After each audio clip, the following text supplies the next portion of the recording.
I knew I was going to break the law the minute I felt the edge of that wire bite my thumb. I also knew what the law had cost us. 7 names I couldn't say out loud without my jaw locking. If I kept my hands clean, we would lose an 1/8 by sundown. So I knelt beneath the left wing of a cold Mustang and decided that if anyone was going to answer for it, it would be me. It was 9:17 a.m., the 6th of March, 1944. Debden Airfield, the kind of English morning that tasted like wet iron and old smoke. The Merlin idled in a rough, patient purr, while frost gleamed along the panel seams. The airplane shivered like a tethered animal impatient to run. I crouched with my toolkit, my breath making little ghosts in the draft from the prop wash. Above me, Lieutenant Carl Mitchell was performing the ritual every pilot performs before he lends his life to an idea: glove check, strap tug, quick glance at the horizon as if he might memorize it before he had to fight for it. 26 years old, and already carrying the stillness you only see in men who have run toward gunfire more than once. 11 missions, 0 kills against the Focke Wolves that were waiting out there like wolves that knew the trail better than we did. The trouble wasn't mysticism, it was leverage and airflow and the tyranny of numbers. At speed, our ailerons went heavy as sin. At 400 miles an hour and beyond, they might as well have been welded in place.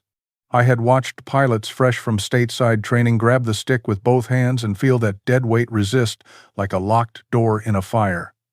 The FW-190 didn't have that problem. German hands could flick a wing over at any speed and carve a new line through the sky, while our boys muscled a stick that punished every extra knot. Doctrine tried to spare us. Keep it vertical, conserve energy, don't enter a rolling scissors with a 190. Doctrine did not climb into a cockpit and try to move a surface that fought back with 200 pounds of force. I learned the hard way what that force meant on February 28 during a Hanover run. Robert Chen, California kid with the kind of eyes that made you think he could repair a watch by listening to it, asked me, while we were wiping oil streaks off his cowl, why air feels gentle and then suddenly turns into a brick wall. He drew a little diagram in the dust on the floorboards. A stick and a hinge, a lever arm, and a pressure curve with a neat hand like a teacher. He talked about the slope of loads versus speed, how the solution was simple in principle. Reduce the stick force by balancing the cable tension. Ease the hinge moment. In a better world, we would have measured, tested, designed a proper balance tab or a spring cartridge. The world we had was a cold hangar and a schedule written by war. When his name came over the radio later, it wasn't a scream. It was a sentence cut to the bone, an apology to a 14-year-old brother far away and safe, who'd been getting letters every week from a ghost who didn't know he'd become one. Chen had set his trap well dive to make the German follow, pull up to force the overshoot, roll inverted and reverse. Only the roll never came. At 4:30 indicated, his ailerons deadlocked. The German pilot knew it, gave himself the courtesy of a few more seconds, and that single burst ended a very tidy mind, while I listened on the ground with my fist against the hangar door so hard I thought the wood would splinter. 7 men in 6 weeks. The pattern didn't need a chalkboard to explain it. Every time I closed my eyes, I saw their hands trying to move a stick that didn't answer, like someone calling into a dark house that didn't belong to them. I wrote a note to the engineering officer in February, the official kind, with the sentences obedient and the verbs pinned down. He replied that the system was within specifications, the factory tolerances acceptable, and that field alteration of flight control systems required North American Aviation's approval, currently 5,000 miles and a war away. He reminded me that regulations safeguard lives. I went back to my bunk and counted the lives the regulations had lately safeguarded. It was a short number. The answer, as Chen had sketched, without knowing how cruelly the world would make use of his neatness, was laughably small. 12 inches of stainless safety wire, 0.032 in diameter, bent to push exactly where the cable's geometry betrayed the pilot at speed. Not a new surface, not a new lever, not a redemption song, just a little counterforce introduced like a steadying hand at the right elbow. In my head, the math said 30% less grunt on the stick at those ugly numbers, the kind of difference you don't notice until it's the difference between rolling now and rolling too late. I sat up half the night with the length of wire across my knees and the maintenance manual open to the page that might put me in Leavenworth. The hangar at Debden taught you to work with your senses before your mind got a vote. Smell told you if a line had wept in the night. Sound told you if a bearing had started to write its complaint. Touch told you where cold had crept and where heat would flare. I palmed the inspection panel by the left wing root and felt the aluminum's slick chill. Behind it, the linkage-weighted cables taut but not taut enough to stand against the fist of air at 400 and change. I cut the wire length off the spool and rolled it against my thumb until it warmed, then bent the little S-curve the way I had rehearsed behind my eyelids, a quiver of shame and defiance running through me with every turn. I felt like a thief reaching into a pocket that wasn't mine, except I wasn't stealing anything but seconds from the men who wanted to take them away. Carl didn't say anything when he climbed down and saw me half inside his wing. Pilots know when they shouldn't interrupt. He just stood with his gloves in one hand and the other flat against the fuselage, as if he could feel the engine through the metal the way I could. I told him I was checking tension like I always did. In truth, I was breaking a rule that had looked like a cliff until I stepped off it and discovered ground underfoot. The tensioner seated with a little click you'd miss if you weren't listening like your life depended on it. I pulled lightly at the run, cycled the stick with my head tilted to catch the change, not weightless, no magic, just the faintest surrender where before there had been a refusal. My fingers shook, and I wasn't cold anymore. I thought of what would happen if the inspector checked this panel. I thought of the court, the papers that say dishonor, the months turning to years while the war burned without me. Then I thought of the sound a canopy makes when it explodes in the wind, of that brief, bright glitter of glass that looks like confetti if you didn't know it was a funeral. I tightened the last safety in the panel and wiped my hands on a rag that was never going to be clean again. Out on the perimeter track, the other birds taxied with their tails wagging a little, 4 Mustangs in loose finger 4 that would be tighter than breath by the time they met the Germans. The ground was thawing into mud that sucked at my boots and held the day's dead leaves like small secrets. I climbed onto the wing root to check Carl's harness. The cockpit smelled the way they always do before a mission: canvas and leather, a hint of cordite from some ghost of a past fight, the shadow of someone's last cigarette.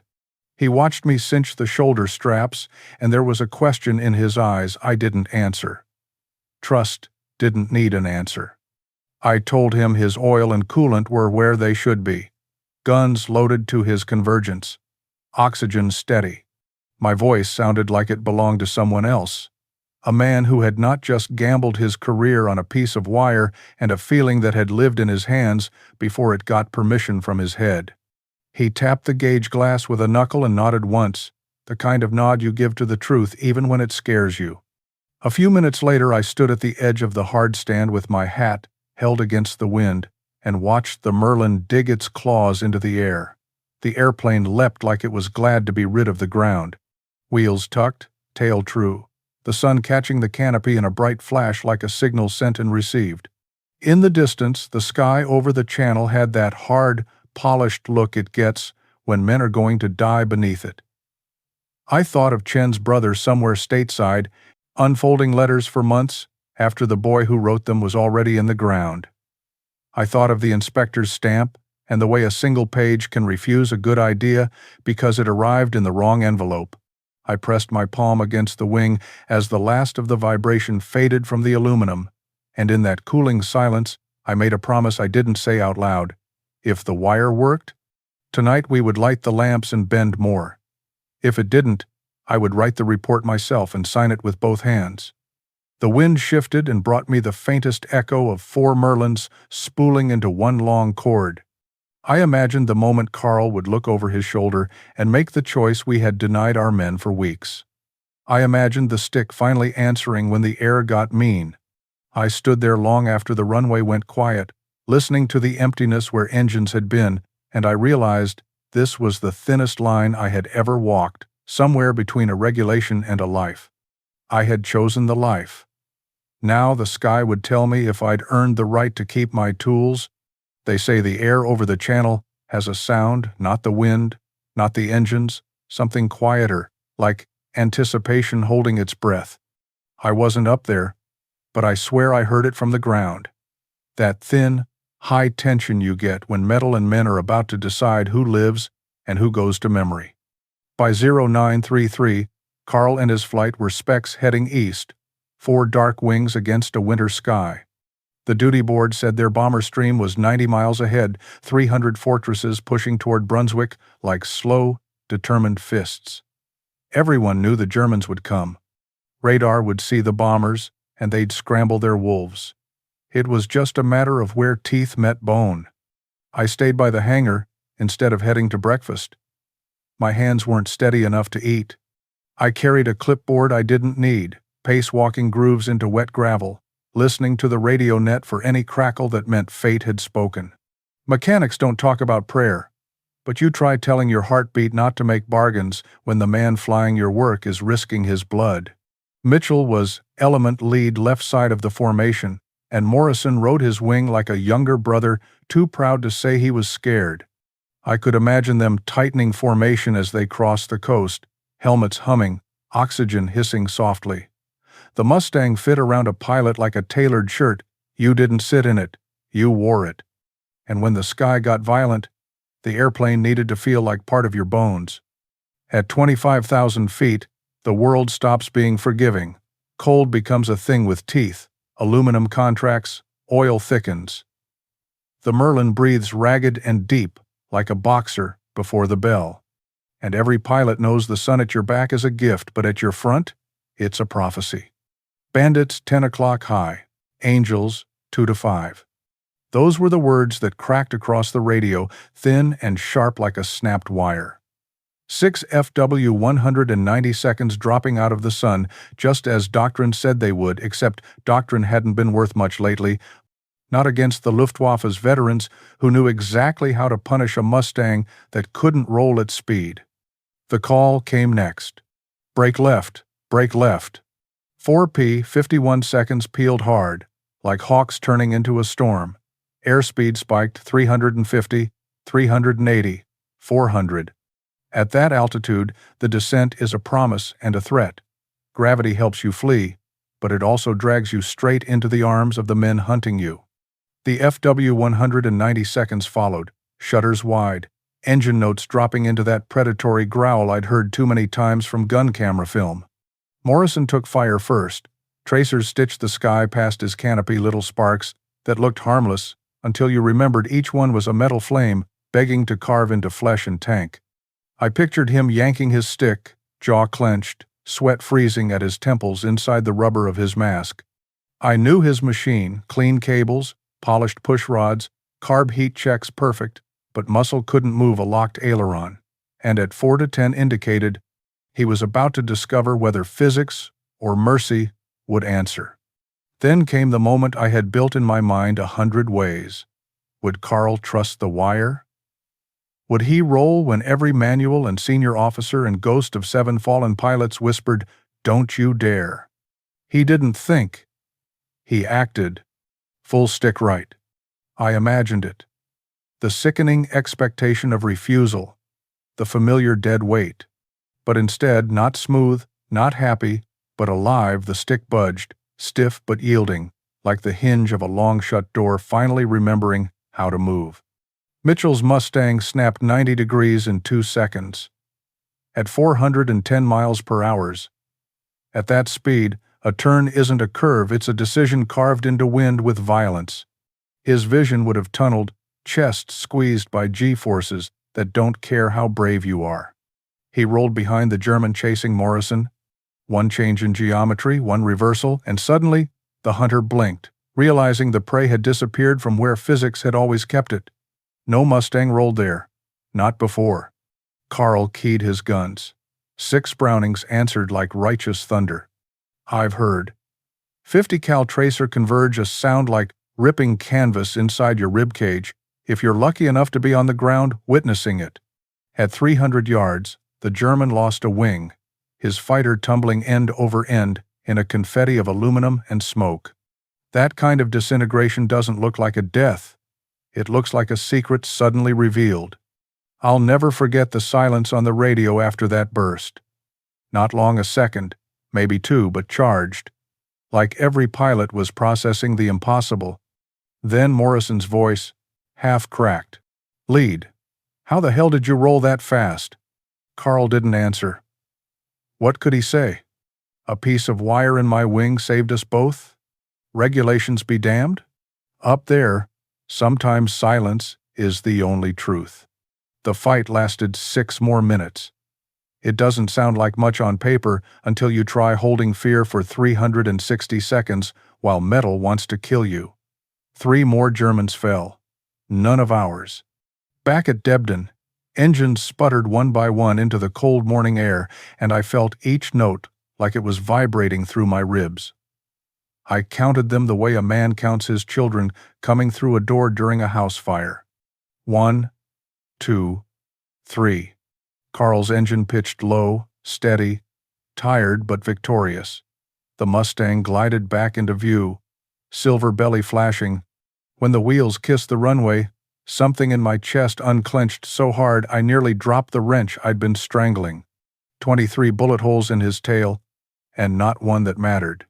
He taxied slow, not triumphant, more like a man walking away from a grave that did not yet have his name on it. When the engine cut, the sudden silence felt sacred. He stepped down, and for a moment his legs didn't seem certain the earth would hold him. His gloves trembled when he took off his helmet. He didn't speak.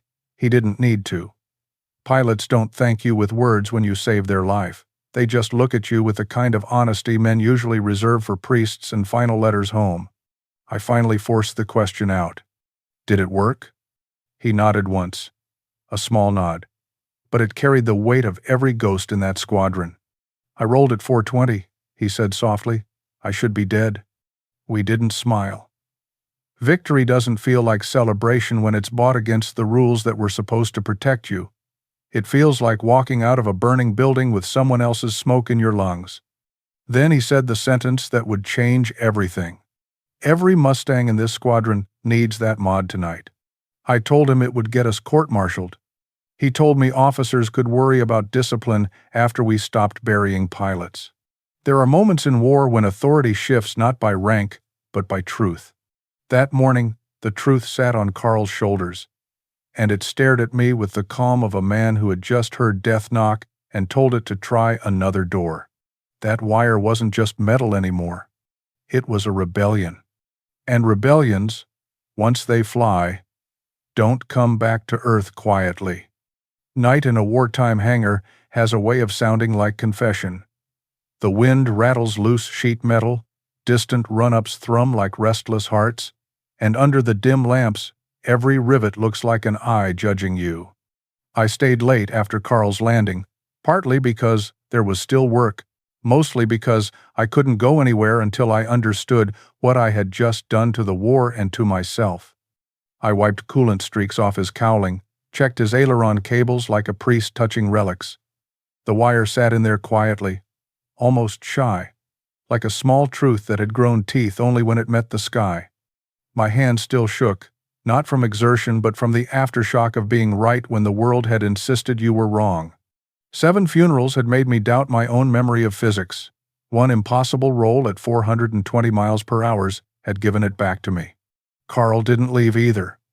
Pilots usually vanished after debrief, food, a cigarette, sometimes the chapel. But he stayed by the edge of the hardstand, helmet tucked under his arm, as if leaving the aircraft would break the spell that had kept him alive. His face looked carved, not triumphant, not even relieved, just stripped of everything but the bare logic of survival. "You really did it," he said quietly when he walked over. "You made her answer." His voice wasn't praise. It was something closer to awe and a little bit fear. Men don't often meet the thin seam between life and death and discover it's held together by a mechanic with a pair of pliers and nerve. "I violated half the maintenance Bible," I murmured. "You saved 2 lives," he answered. "Which book covers that?" Silence sat between us like a live wire. The sky above Debden was a dull bruise, low clouds lit from below by dispersing sun and the orange glow of the flight line. Somewhere a ground crew cursed at a stubborn prop hub. Somewhere else a young pilot laughed too loud because fear needs somewhere to go. Then Carl spoke the sentence I feared most. "We put it on every Mustang tonight." I looked at him sharply. "That'll get us both thrown to Leavenworth." He shrugged with a small, steady gesture that told me he'd already accepted the cost. Watching another man die because we obeyed the rules would be worse. There was nothing romantic about the way he said it. No hero tone, just cold arithmetic, 7 dead for lack of a bent wire. 8th due any day. Mathematics does not weep, it demands proof. He had seen proof this morning. Before I could answer, footsteps scuffed behind us. Morrison, baby-faced, still pale from adrenaline, stood there listening, helmet dangling from his fingertips like it weighed 100 pounds. "Whatever you two did," he said, voice hoarse, "I want it. I saw you roll. P-51 seconds. Don't do that." His look wasn't request, it was disbelief, trying not to tip into desperation. He had seen death reach for him and miss because his lead had broken the laws of metal. "That trick," he whispered, "saved my life." Carl glanced at me. He didn't need to ask. The decision was already made in both of us. I nodded because men don't ignore miracles twice. "I'll need help," I finally said, and that was the beginning of the quiet rebellion. Midnight smells different in a hangar: oil and solvent, solder flux, cold steel, and something human beneath it all: fatigue mixed with purpose. I worked alone at first, bending wire lengths, under a single swinging lamp, each metallic click loud enough to feel like a confession in church. I wasn't a revolutionary. I was a tired mechanic who had run out of patience burying pilots with more talent than time. Around 0100, Hayes' crew chief, Murphy, wandered in with a mug of black coffee and the stare of a man who'd heard rumors and come to see if salvation was real. "What are you doing?" he asked. I held up the bent piece of safety wire like a relic. "Fixing aerodynamics with desperation." He snorted softly. "Heard Mitchell did something impossible today." I didn't answer, didn't need to. Truth has a way of hanging in the air when it's too big to hide. Murphy squinted at the linkage as I installed the tensioner and pulled the stick test. "You sure this won't get us hanged?" he asked. "No," I said, "but I'm sure burying another pilot will." That was enough. He rolled up his sleeves. By 0200, 3 more crew chiefs had arrived as if drawn by gravity men, with grease under their nails and war carved behind their eyes. They didn't ask for orders. Mechanics don't need speeches. They follow broken things. One by one, they learned the bend, the placement, the test hand to hand, like passing down contraband wisdom. No clipboard, no signatures. Only breath held between each click of pliers, and the silent knowledge that any of us could end the night with MPs, not coffee. We worked in a kind of reverence. The hangar lights buzzed, frost clung to the steel rafters, and every Mustang slept under our hands like a warhorse dreaming of morning battle. The wire glinted thin, plain, nothing extraordinary, yet every bend felt like striking a spark against the dark. At one point, Murphy paused and looked up at the aircraft looming above us. "We're not really mechanics anymore," he whispered. "We're accomplices." "No," I corrected, tightening a fastener. "We're witnesses. The brass will just get here late." He laughed once that tired, raw laugh soldiers make when they know truth has teeth and they're biting anyway. By 0400, 9 aircraft were done: Mitchell's flight, Morrison's, Hayes. Hands burned, sleeves filthy, hearts running on fumes, and resolve. Outside, dawn crept up pale and thin, dragging the smell of wet earth and exhaust with it. We didn't speak of paperwork or punishment or what would happen if a single officer opened the wrong panel. We spoke of tomorrow's sky and the men who would go up to meet it. When we finally killed the lamp, the hangar fell into stillness, a chapel after confession. I gathered the last length of wire, coiled it carefully, set it beside my wrench, and realized my pulse had finally slowed. The fear wasn't gone, it just had purpose now. Some rules protect men, Others protect the people who write them. Tonight, we'd chosen the right side of that line. The war hadn't changed yet, but 9 Mustangs had, and the sky would learn their secret at sunrise. Dawn at Debden always arrived quiet, like the earth was holding its breath before engines woke it. Frost still clung to the grass when the first ground crew rolled back hangar doors. To anyone passing by, it looked like a normal morning, men wiping canopy glass, checking tire pressure, tapping gauges, swearing softly at stubborn grease fittings. Only we knew those 9 Mustangs weren't like the others anymore. Mitchell walked out first, helmet tucked under one arm, the collar of his A2 jacket turned up against the cold. He didn't look at me, not right away. Pilots don't thank you twice for saving their life. Once is enough. But he rested his hand briefly on the wing root, a small gesture, the kind men use when words would just get in the way. I nodded back. That was our language. At 0705, they rolled 9 silver shapes cutting through the thin English mist like something forged rather than built. The sun hadn't burned through yet, so the airplanes seemed ghost-like, almost unreal. Prop arcs catching stray rays like halos spinning at 2,800 revolutions per minute. I watched, heart in my throat, feeling the weight of what we'd done like a second set of dog tags around my neck. Radio check. Engine run. Formation launch. They took the sky the way only Mustangs could, tail up early, impatient to fly, then lifting with a clean, hungry grace. Someone near me murmured, "God, they look eager today." No, they looked ready. I didn't see the fight that morning, but I heard every inch of it in the pilots' debrief voices when they returned. Tired, adrenalized, stunned men, learning gravity wasn't the only law that could be bent. Carl got his second kill over Hamburg. Same story, high-speed roll, reversal, shot clean through. Morrison scored 1 too, right after a 410 mph scissors that should have killed him. They came back white-knuckled and grinning like men who just found a key to a locked room nobody knew existed. Morrison stumbled out of his cockpit, ripped off his oxygen mask, and pointed at me like he was accusing me of cheating death itself. "Jesus, Rodriguez," he gasped. "That thing, it makes her dance." Dance. I'd spent my life coaxing aircraft not to buck, not to fail, not to catch fire or shed parts. I'd never heard anyone describe a Mustang dancing above 400 miles per hour. But there it was, proof, in sweat-slick faces, trembling hands, and the stunned silence that hangs after a miracle happens twice. They didn't need to say thank you again. Their eyes did it. Their legs shaking did it. The way they touched their wing roots before walking away did it. That's the quiet sacrament of combat aviators, gratitude without ceremony, because there's always another mission, always another dawn waiting to judge whether you deserve to live again. Word spread the way wildfire spreads when wind and dry earth conspire. By March 10th, crew chiefs from the 355th found their way to Debden, looking like men who'd heard rumors of forbidden medicine. "What'd you do?" one asked me, flat-voiced, like he couldn't afford hope yet. "Fixed something the factory forgot to," I answered. He didn't argue. He didn't ask for a memo or a schematic. He just asked to see it. And when I showed him the wire and how it pressed at the right point on the linkage, he breathed out like a man who'd been holding his grief in too long. He left with a scrap of wire in his pocket and a look that said he would not ask permission.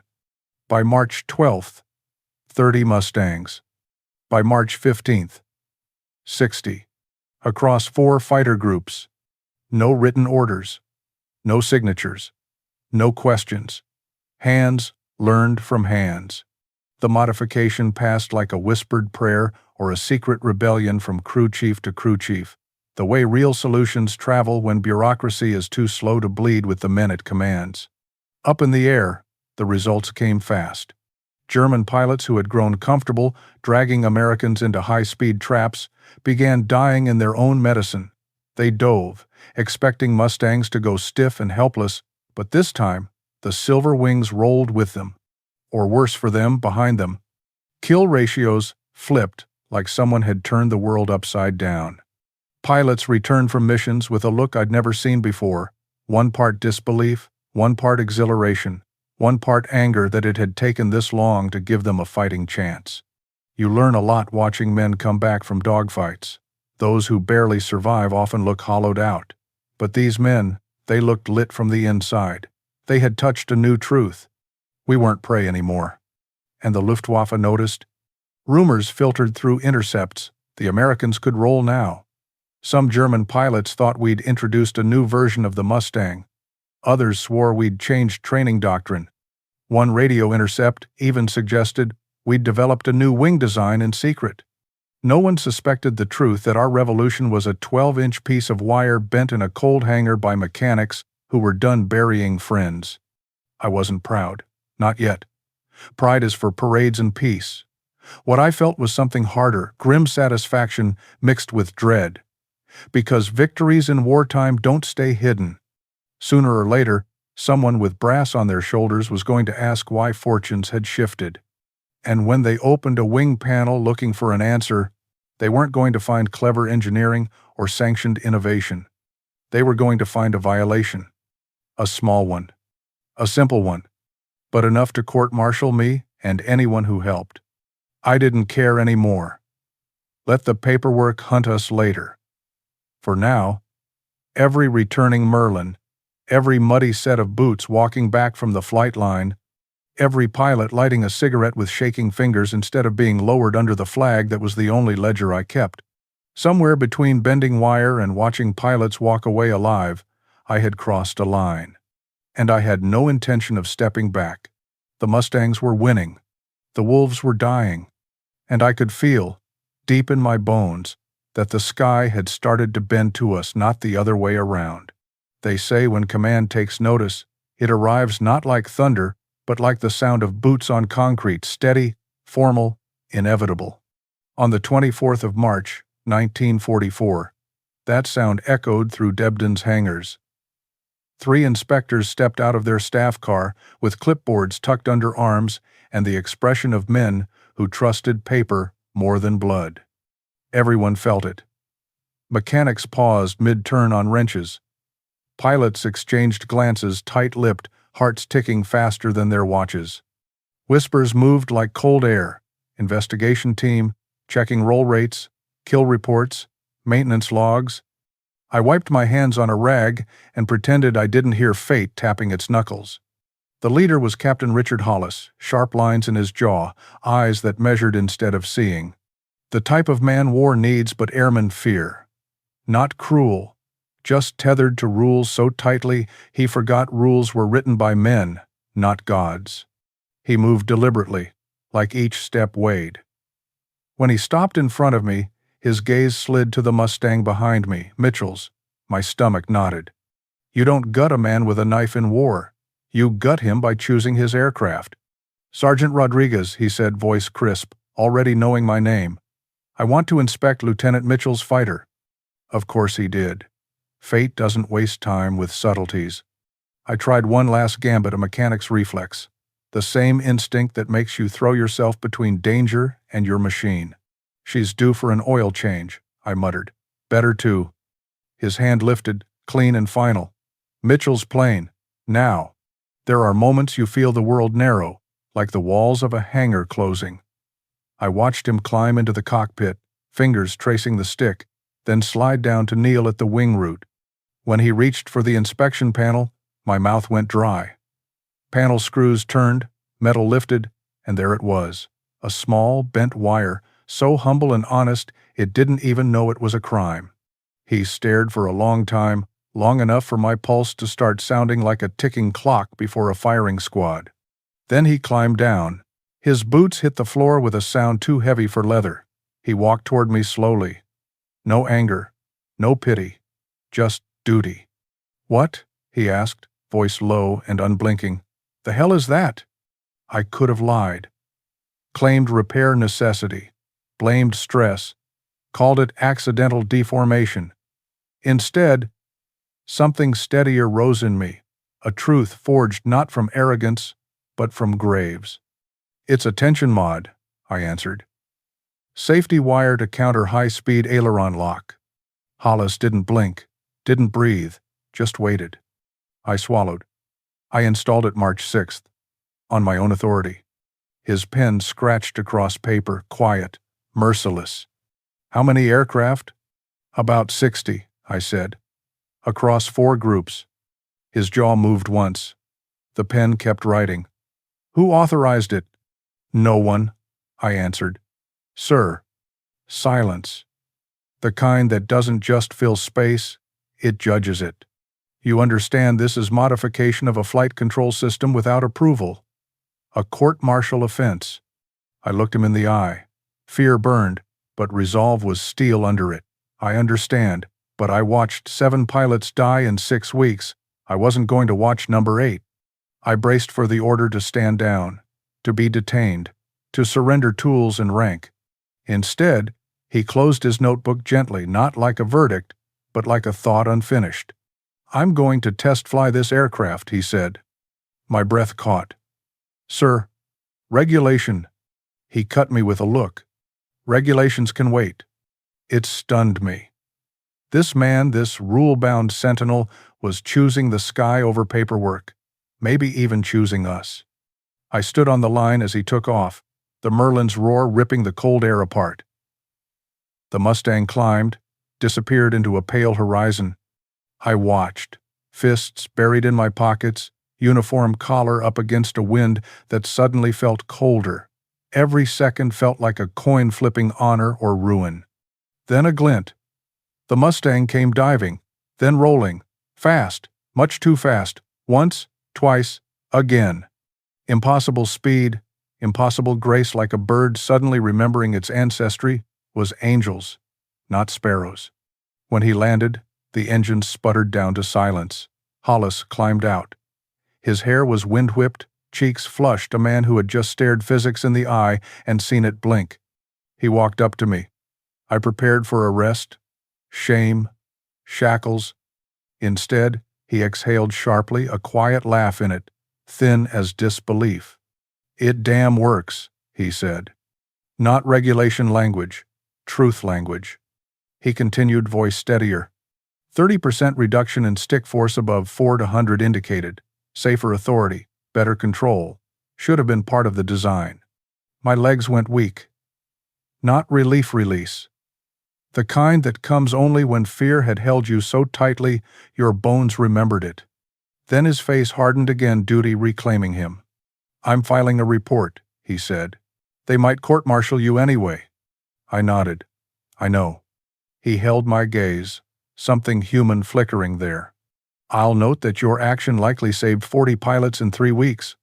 My throat closed. Not pride, not victory, just the heavy ache of knowing what that number really meant. 40 letters not written, like Chen's last one. Thank you, sir, I whispered. He shook his head. No, don't thank me. I'm just the messenger. You're the one who broke the rules to save them. He walked away, boots echoing, papers tucked under his arm like bullets ready for headquarters. And I stood in the cold morning light realizing something profound. It's one thing to gamble your freedom for a belief. It's another to have that belief climb into an aircraft, test itself against the sky, and come back alive. We had changed the war. Now the war and the law would decide what to do with us. Headquarters doesn't move quickly until survival forces its hand.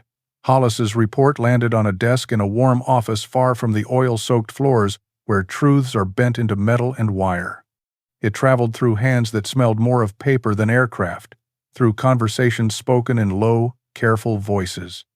The numbers were impossible to ignore. 47 Mustang pilots lost in 6 weeks before the mod. Only 3 inches the 3 weeks after. 0 due to high-speed roll lock. Statistics don't pray. They testify. So on March 30th, while we were still wiping frost off wing roots and tightening cowl panels with aching hands, the generals argued. Legal officers spoke of chain of command and discipline. Engineering staff protested improper testing protocols. Regulations yelled louder than lives, as they often do when men are far from the sound of gunfire. Then someone asked the only question that mattered. How many would have died without the wire? Silence, sharp as broken glass. 40 lives saved, 40 families still whole, 40 beds filled at night, not left cold with folded flags. The room changed.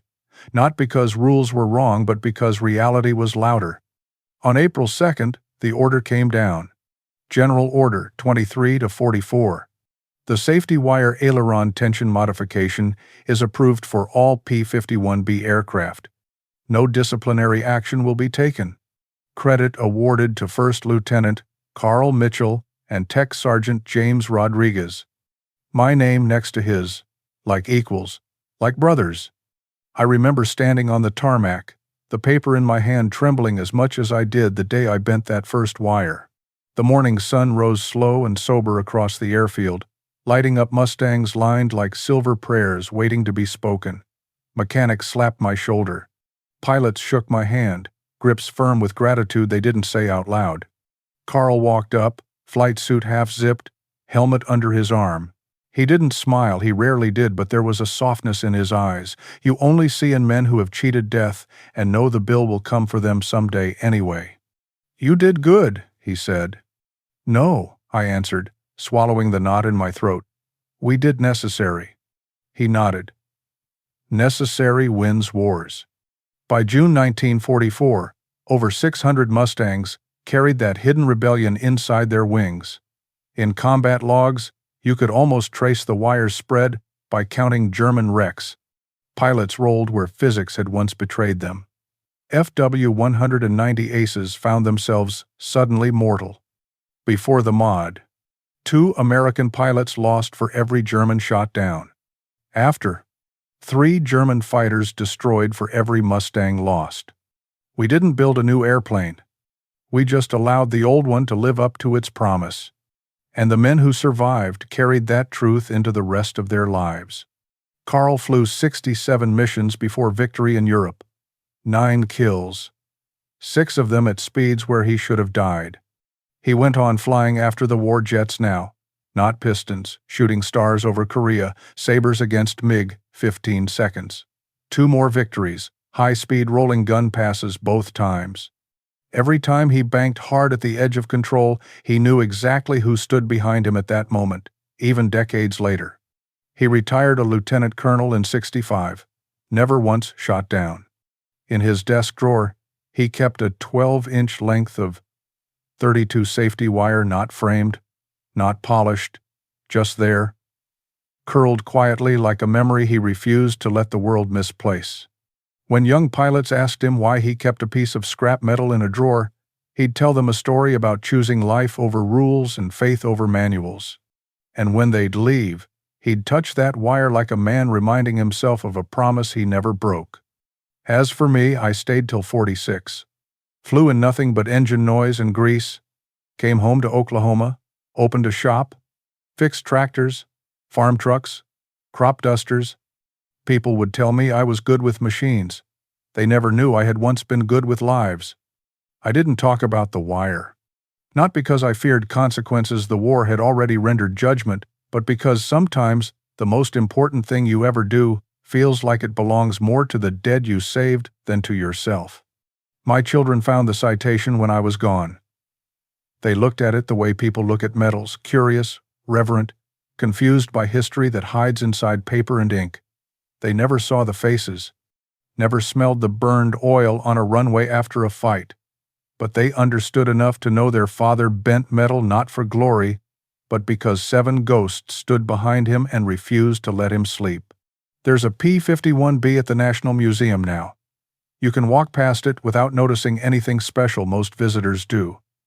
But inside the left-wing root, there's a small panel cut open, and behind it, a piece of bent wire sits quietly against the linkage. The placard reads, "Field Modification, Debden Airfield, March 1944. Improved aileron authority at high speed.